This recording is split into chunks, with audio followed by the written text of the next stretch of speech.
नमस्ते दोस्तों। तो चलो आज जानते हैं मैं YouTube से कितने पैसे कमाता हूँ। उससे पहले तुम्हारा दोगलापन निकालते हैं सालों। ये वीडियो में देखना कितने क्लिक्स आएंगे, कितने व्यूज आएंगे। सबको सबको जानना है कि कितने पैसे कमाते हैं, उसकी लुगाई कौन है, गर्लफ्रेंड कौन है, ये सब है। और काम की कोई वीडियो देखेगा नहीं। I am sure meditation yoga पे इतनी वीडियोज है, उसके होंगे व्यूज 1,000 2,000 10,000 कम से कम, मतलब मैक्सिमम 1 लाख। बट अगर ये इसने क्या किया, सारा अली खान ने कौन से कपड़े पहने, मलाइका जिम से निकली, इन सब में साला मिलियन मिलियन व्यूज है। इसकी भाभी इधर गई, वो गई। इसने यूट्यूब इनकम वाला मैंने देखा ना वीडियो, यूट्यूब इनकम पे लोगों के इतने व्यूज होते हैं। किसी कोई चैनल होगा जिसमें 1-2 हजार व्यूज आ रहे हैं, पर मेरी यूट्यूब इनकम क्या है, ये वीडियो बना दी साला 1 लाख व्यूज। सुधर जाओ। इस वीडियो में तुम्हें कुछ सीखना है तो ये समझो कि जो तुम्हारे थॉट्स नहीं हो। तुम चाहे बैठ के कितना भी सोचते रहो कि यार मैं करोड़पति बन जाऊंगा, मैं अंबानी बन जाऊंगा, मेरा ये हो जाएगा, मेरा वो हो जाएगा। ख्याली पुलाव है वो। ख्याली जो पुलाव है ना, वो ख्याल में ही मिलता है, और खाओगे उससे इंडाइजेशन ही होगा, पेट भी नहीं भरेगा तुम्हारा। तो तुम बैठ के जो सोच रहे हो ना, जो तुम्हें जो भी इश्यूज है मेंटल हेल्थ की, उसका जो स्टार्ट ओरिजिन होता है ना, वो होता है ओवर थिंकिंग से। तुम ज्यादा सोचते हो, एंड ऑल्सो ओवर फीलिंग, या अपनी जो फीलिंग्स की जो इंटेंसिटी है वो इतनी ज्यादा बढ़ जाती है, तुम उसमें खो जाते हो। तुम अंदर की दुनिया में यहाँ पे ज्यादा रहते हो और बाहर कम रहते हो।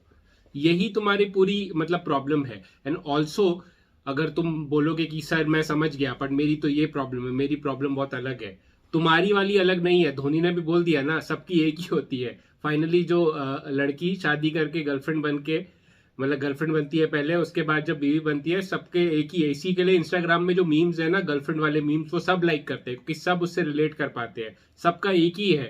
बेसिकली मैं ये कहना चाहता हूँ, ट्रैक से थोड़ा टैंजेंट हो जाता हूँ, बट मैं कहना यही चाहता हूँ कि तुम्हारी चाहे कोई भी कंटेंट का ओसीडी हो या एंजाइटी हो, तुम्हें किसी भी वजह से डिप्रेशन हो, वो गया ना।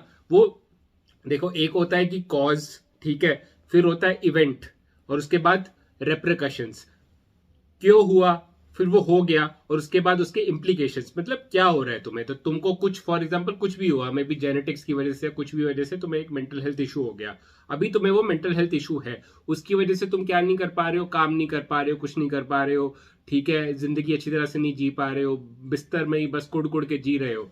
तो करना क्या है, उसका उसका सोल्यूशन क्या है।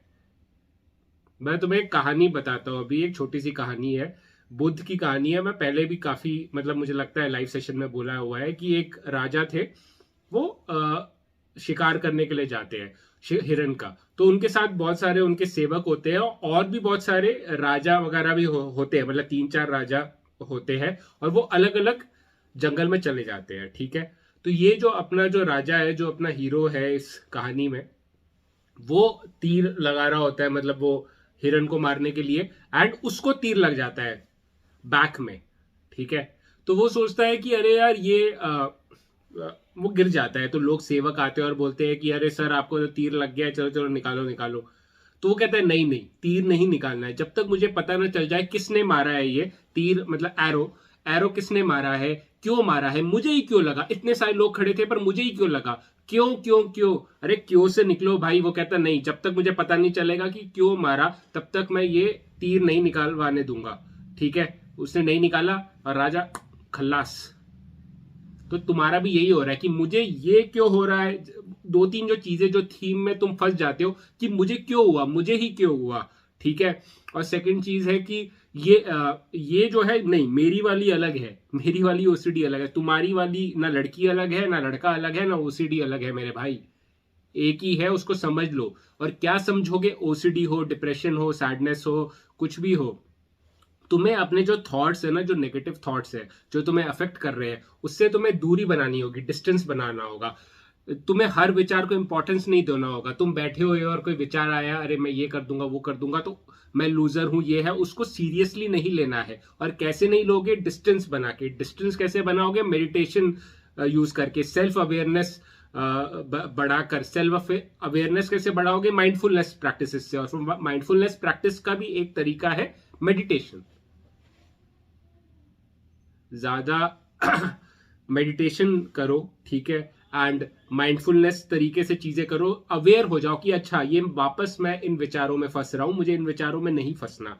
उसके बाद सेकंड, जो तुम्हारे उन विचारों से जो एंग्जाइटी होती है या सैडनेस होती है डिप्रेशन में या कुछ भी होता है, उसमें ये नहीं करना है कि यार मैं सैड हो गया हूं, मैं एंग्शियस हो गया हूं। तो एक तो एंग्जाइटी से डरना नहीं है, एंग्जाइटी की एंग्जाइटी नहीं होनी कि अरे यार मैं तो एंग्शियस हो गया और एंग्शियस हो जाऊं, उसे कहते हैं सेकेंडरी एंग्जाइटी। ठीक है, तो वो सब मत करो, उस एंग्जाइटी से एंग्जाइटी मत बढ़ाओ अपनी। ठीक है, एंग्जाइटी हो रही है उसको एक्सेप्ट करो, एंग्जाइटी भी बॉडी सेंसेशंस है, उस बॉडी सेंसेशंस को एक्सेप्ट करना सीखो कि हाँ यार ये बॉडी सेंसेशंस आ रहे हैं। फॉर एग्जांपल एंग्जाइटी में कंपन होती है, ठीक है, गला सूखता है, चेस्ट में टाइटनेस होती है, सबकी अलग अलग होती है। तुम समझो, अवेयर हो जाओ कि तुम्हें क्या हो रहा है और उसे एक्सेप्ट करना सीखो कि यार ये हो रहा है, पर मैं डरूंगा नहीं, मैं उसकी वजह से कंपल्शन नहीं करूंगा या मैं उसकी वजह से दारू वारू पीने नहीं लगूंगा, मैं फेस करूंगा उसे। चीजों से तुम भाग रहे हो। एक फिलोसोफर है,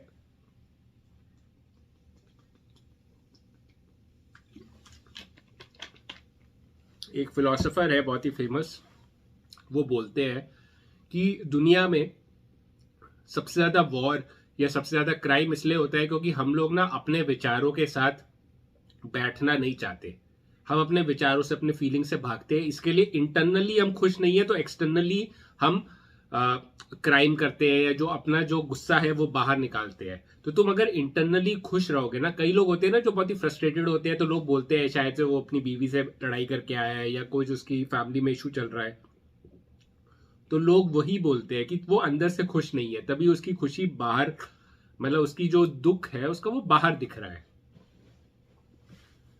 तो तुम भी अपने अंदर काम करो, इनर इंजीनियरिंग जैसे सदगुरु जी बोलते हैं, इनर इंजीनियरिंग करो अपनी। ठीक है, हैबिट सुधारो, अच्छी किताबें पढ़ो। ये यूट्यूब इनकम वाला ना, मुझे कि यूट्यूब इनकम क्या है, तो लाखों करोड़ों व्यूज आए हुए हैं, क्यों तुमको पड़ी हुई है दूसरों की इनकम की? वो अगर कुछ अच्छा वीडियो बना रहा है, कुछ सीखने वाला बना रहा है तो वो देखो। मैं तो अभी भी कहता हूँ कि YouTube is a much better platform, क्योंकि YouTube में एजुकेशनल कंटेंट अभी भी मैं कहूंगा कि 40% एजुकेशनल कंटेंट होगा, बाकी 60% होगा entertainment. Entertainment is also important, entertainment भी जरूरी है, पर तुम एंटरटेनमेंट में फंसे रहोगे, वो नहीं है। बैलेंस होना चाहिए हर चीज का। देखो एक सिंपल सी बात है, मैं मानता हूं कि एंटरटेनमेंट होना चाहिए, क्योंकि अगर तुम्हें स्ट्रेस मैनेज करना है तो फन जो है वो स्ट्रेस को काटता है। पर फन का मतलब ये नहीं है कि दारू पीना, ड्रग्स करना, ये सब चीजें नहीं, दोस्तों के साथ कितनी मतलब ऐसी बैठे रहना नहीं, कुछ प्रोडक्टिव एक्टिविटी करो। कुछ अब मैं तो दिमाग में, जहन में बुक्स ही आते हैं, क्योंकि मैं बुक्स की तरफ मेरा रुझान है। ठीक है, टेंडेंसी है मेरी बुक्स की तरफ जाने की। पर तुम कुछ और कर सकते हो, मे बी तुम एक्सरसाइज करो, तुम रनिंग करो, तुम कहीं पे जाके घूम के आओ, कुछ भी करो, माइंड फ्रेश हो जिससे। ठीक है, मे बी तुम गार्डनिंग कर सकते हो, स्टैम्प कलेक्शन, कुछ भी हॉबी करो। हॉबीज ऐसी होनी चाहिए कि जिसमें ना तुम्हारा फोकस शिफ्ट हो, तुम्हें ना वो फोकस शिफ्ट करना भी फिर सीखना, मतलब सीखोगे तुम उससे, हॉबी से, कि तुम्हारी जिंदगी में बहुत कुछ चल रहा है। फॉर एग्जाम्पल विराट कोहली की अनुष्का शर्मा से बहुत बड़ी लड़ाई हो गई, ठीक है, सुबह सुबह, और उस दिन वर्ल्ड कप फाइनल होगा। तो तुम्हें क्या लगता है कि विराट कोहली अपना फोकस शिफ्ट नहीं कर पाएगा? वो लड़ाई के बारे में, उसका लड़ाई के बारे में आएगा, जहन में आएगा, दिमाग में आएगा, बट वो उसने अपने आप को ट्रेन किया हुआ है कि नहीं, वो सारी चीजें बाहर रखने के लिए, और जब मैं ग्राउंड में हूं तो ग्राउंड के बारे में सोचूंगा। हैरिस रॉफ को उसने जो छक्का मारे थे, 2 छक्के मारे थे T20 वर्ल्ड कप में 2022 में अक्टूबर में, तुम्हें क्या लगता है उसका पूरा फोकस नहीं था? उसकी लाइफ में बहुत कुछ चल रहा होगा, उसने बहुत कुछ किया है, 50 सेंचुरी मारी है, ये वो स्टेडियम में उस जगह पे वो फोकस में आ जाता है। वो कैसे करता है? क्योंकि क्रिकेट उसे पसंद है। ठीक है, एक तो चीज होता है कि जो तुम्हें पसंद है वो तुम हॉबी में करो, उससे तुम्हारी अवेयरनेस को शिफ्ट करना तुम सीखोगे, एंड फिर तुम वो चीजें कर पाओगे जो तुम्हें नहीं मन कर रहा है। फॉर एग्जाम्पल, जैसे तुम्हें क्रिकेट खेलना पसंद है, तुम क्रिकेट खेल रहे हो, तुम्हें अपना फोकस शिफ्ट कि हाँ मेरी लाइफ में बहुत झमेले हैं, पर मैं उसके बारे में नहीं सोचूंगा, मैं जो क्रिकेट खेल रहा हूं उस पर फोकस करूंगा। एंड उसके वो जो फोकस का तुम जो अटेंशन शिफ्ट करना जो तुम सीख रहे हो, वो तुम जब फॉर एग्जाम्पल पढ़ाई कर रहे होगे या ऑफिस का काम कर रहे होगे, वो चीजें कर रहे होगे जो तुम्हें करने का मन नहीं करता, उसमें तुम शिफ्ट कर पाओगे, उस पर तुम फोकस कर पाओगे। ऐसे ऐसे ही आदमी सीखता है यार। ऊपर से सीख के नहीं आता है आदमी। तो बेसिकली मेरा ये पॉइंट है कि अपनी जो प्रॉब्लम्स को फेस करो, और अपनी तुम्हारी कोई प्रॉब्लम होती है उससे भागो मत। सोशल मीडिया का सहारा लेके अपने आप को, सोशल मीडिया भी एक ड्रग की तरह ही है कि मुझे बहुत बोर हो रहा हूँ या बहुत दर्द हो रहा है मुझको, तो मैं बस स्क्रॉल करने लग जाऊंगा, भूल जाऊंगा वो सारी चीजें कि मुझको तो पढ़ाई भी करनी है, मुझे तो मेरे पास तो नौकरी भी नहीं है, हमारे घर में पैसे नहीं आ रहे हैं। प्रॉब्लम से भागो मत। जैसे जब मैं कॉलेज में था तो मैं देखता था कि जो मतलब कि एग्जाम खराब हो गया तो कोई नहीं, सुट्टा मार के आते हैं, ये हो गया वो सुट्टा मार के आओ, दारू पी लो, ये वो कर लो। प्रॉब्लम से भागते थे। अब मैं खुद मानता हूँ, मुझे तो कॉलेज में ओसीडी भी हो गया था, तो मैं तो और भी एग्जाम तो मेरे लिए छोटी चीज थी। मेरे को तो जीने का ही इशू हो रहा था, राइट। तो वो सारी चीजों को मैं फेस कर रहा था। But the thing is that कि यू विल हैव टू, आपको अपने इश्यूज को फेस करना होगा। और मैं ये नहीं कह रहा कि सीधा एक साथ फेस करो, मे बी अपने इश्यूज को छोटे छोटे पार्ट्स में बांटो। मे बी एक साथ तुमको, अगर तुम्हें बॉडी भी बनानी है, तुम्हें नौकरी भी चाहिए और तुमको गर्लफ्रेंड भी चाहिए, फॉर एग्जाम्पल ये 3 चीजें तुम्हें चाहिए, तो मे बी तुम पहले बॉडी और नौकरी पे फोकस करो, छोकरी पे बाद में फोकस करना।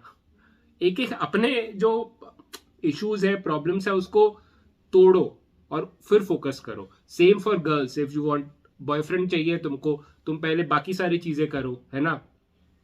कामयाब बनो, ठीक है, सॉरी, काबिल बनो, कामयाबी खुद आएगी तुम्हें, राइट। तो काबिल पे फोकस करो, जो चीज तुम्हारे कंट्रोल में है उस पे फोकस करो। मैं पूरा घुमा फिरा के बहुत सारी चीजें बोल देता हूं, तुम उसका समरी समझ लो। समरी ये है कि तुम्हारे लाइफ में प्रॉब्लम आएगी, ठीक है। मुसीबत तब मर्दा ते पैंदी रहती है, वो लाइन है ना मूसे वाला की, सिद्धू मूसे वाले की। तो मुसीबत तो पड़ती रहती है, बट अगर तुम दुनिया को बताओगे, वो तो दुनिया स्वाद लेगी, बस दुनिया बस हंसेगी। सॉल्व सिर्फ तुम करोगे, ठीक है। तुम लोगों से एडवाइस ले सकते हो, पर सॉल्व करो। कोई प्रॉब्लम है उसे सॉल्व करो, अपने मन को भटकाओ मत सोशल मीडिया में उल्टे फुल्टे वीडियोस देख के, ठीक है। और फाइनली मेरी यूट्यूब की जो इनकम है वो बहुत कम है, डोंट वरी अबाउट इट। इतनी बड़ी कुछ नहीं है, उससे कुछ ना इनकम टैक्स भरते हैं ना कुछ, बहुत ही कम है। तो don't worry about it, and I am also not worrying about it. Life में कोई भी इशू हो, परेशानी हो, तो घबराओ मत, की फाइटिंग।